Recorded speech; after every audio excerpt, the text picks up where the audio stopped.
And here we are looking at a light, but that's not important right now. What is important is the second part of my interview with these guys who are Hotgothic. How you doing? We're awesome. Excellent, man.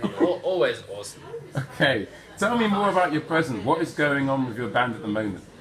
What's going on, guys? Well, Any one of you? well, I don't know. Don't put me in the spotlight, this man. I just clam up. I can't handle it. Well, I guess what we've just released or re-released Night Daddy, which was previously recorded and released, but no one noticed it, so we thought, hey, we'll re-record it and re-release it with bitches. Because bitches added the keys. Wow. Okay. Everything's better with a bit of bitches on it, basically. The key to the band is bitches on the keys. Okay, I've got to ask you a bit of a niggling question. So I remember I had a really amazing interview with you guys like ages ago, and you said, no, it was good. It was good. I thought it was very good. I thought we were deleting it. No. Well, this is the thing. The site that actually had the interview has actually gone down, so that interview no longer exists. Oh, really? No, but your answers still exist in my head. And I asked you a question about you guys being like a duo at the time. You said, hey, it's all about being a duo. And now you brought in a third member. What are the strengths and negatives to bringing in a guy called Bitches? Well, I just like to point out the night that you first saw us play, which inspired that interview, was the first night Bitches was supposed to play with us. Oh. So we were bullshitting you, I'm afraid. Oh, man. We just forgot to invite him up for the last song. He's polite, so he didn't get up. I was there, I got dressed up and everything, waiting to get called on, and just didn't. So actually, you could say we were so disheartened that he didn't get up on stage with us. We're like, well, the one person that we wanted to work with, that we always wanted to work with, he didn't even want to work with us. Yeah, so like, now he's got a permanent position. If Bitches isn't going to work with us, then we won't have anyone. There'll be no one for us. Bitches, how do you feel about all this? Pretty real, fucking ecstatic. Ecstatic not to be on stage. This is going the wrong way, but that's fine. I like you guys. You gave up a job in finance for this. Yeah. You have a lot of comedy and energy in your music. Where does that come from? Well, your face, your mouth. Stacy. Have you always been in a comedy type band? That's we don't see ourselves as a comedy band. Okay. Yeah. Okay. I mean, because there's a joke band and there's bands that have jokes. Okay. And we're not a joke band, but there are jokes in the songs.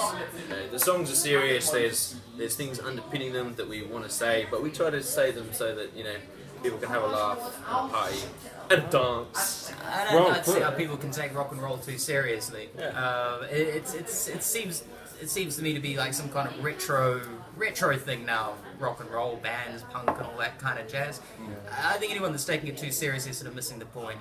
Okay. Or either that, or is young. I'm going to quote you on that. That's going underneath the video part 3. And not jaded. That's too Young good. and not jaded. Okay. Yeah. Have you ever been in a serious Sometimes band? humour's all you got left. Have you been in that band? I've never been in any other band. Okay. Yeah, I don't know what it's like being in a band. I don't know what it's like being in Hotgothic. What's it like being in a band, guys? Johnny, you hang out with a lot of dudes. You don't get a lot of sleep. You're hungover a lot. It's good fun.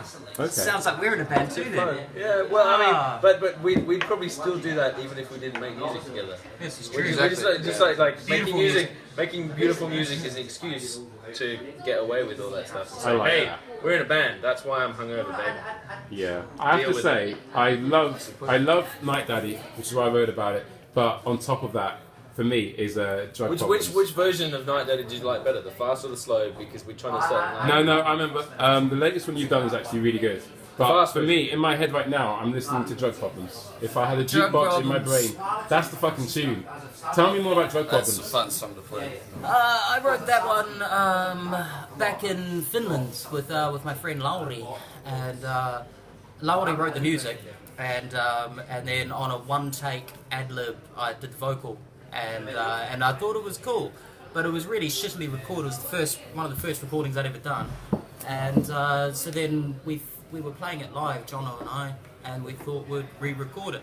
And our re-recorded version's pretty shit, actually, but it's a good song. I fucking love it, man. Yeah, It's good. There's something about it. It's got charm. That's the word. It's got a chorus that basically just goes for the whole song. Yeah. A friend of mine said, "Dude, I love that song because it's basically you just found a chorus, one hook, and you just play it for what 2 minutes."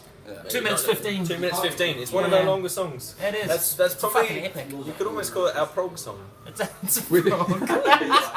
It's not Gothic prog. Would you ever consider? It's a 3-pronged attack. Would you ever? This is oh boy.